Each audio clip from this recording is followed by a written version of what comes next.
Hi, my name is Elle Bayless, and I am a full-stack web development student at Galvanize. And today I'd like to introduce to you an application that I built called Bookmark. Bookmark is a minimalist book organization tool, and I'll go ahead and begin by just logging on here. So I have made a test account. And the reason that I made this application is essentially because there are a lot of voracious readers in my family, and none of us had a good way to keep track of books that we had previously read and books that we wanted to read. So that's the purpose of Bookmark, is to be a very simple, clean way to keep track of all of that information. So I'll just go ahead and point out that we land on the Find Books page. I'll say more about that in a moment, but I'll go ahead and walk you through the rest of the tabs so that you know what to expect. We have, in addition to Find Books, a to-read list and a previously read list. And then we also have a logout function. And if I were to click that link, as I'll show you later, it would go ahead and log us out and take us back to the main page. But I'll go back to Find Books for now.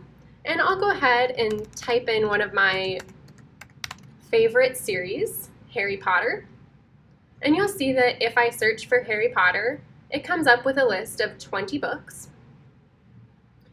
And every time a list like this is populated, you'll see that you have the book itself, the title, the author, and two buttons, a book that says to read and a button that says already read. And if I were to click one of those buttons, it would add that book to its respective list and direct us to that list's page.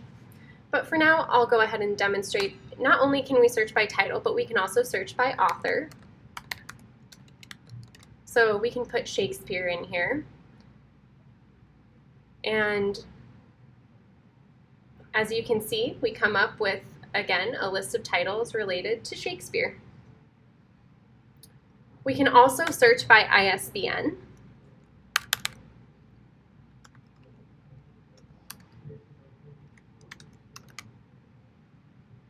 And as you can see, this comes up with Coding with JavaScript for Dummies. So I'll go ahead and add this to my to-read list. And as you can see, as I do that, it directs us to our to-read books list. Now it looks like I have a duplicate here. So I'll actually just go ahead and delete this from my list. And then I'll go back to Find Books. And I recently read Macbeth.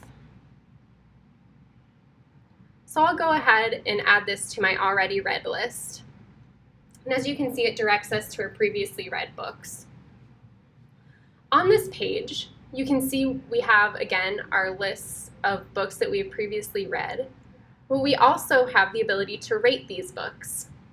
So let's say that Cat in the Hat wasn't our favorite book as a child, so we could go ahead and rate this 3 stars if we wanted to.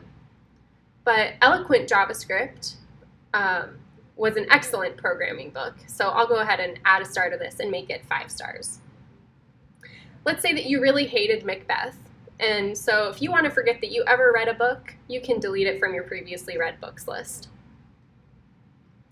And of course, our last bit of functionality here is that we can log out.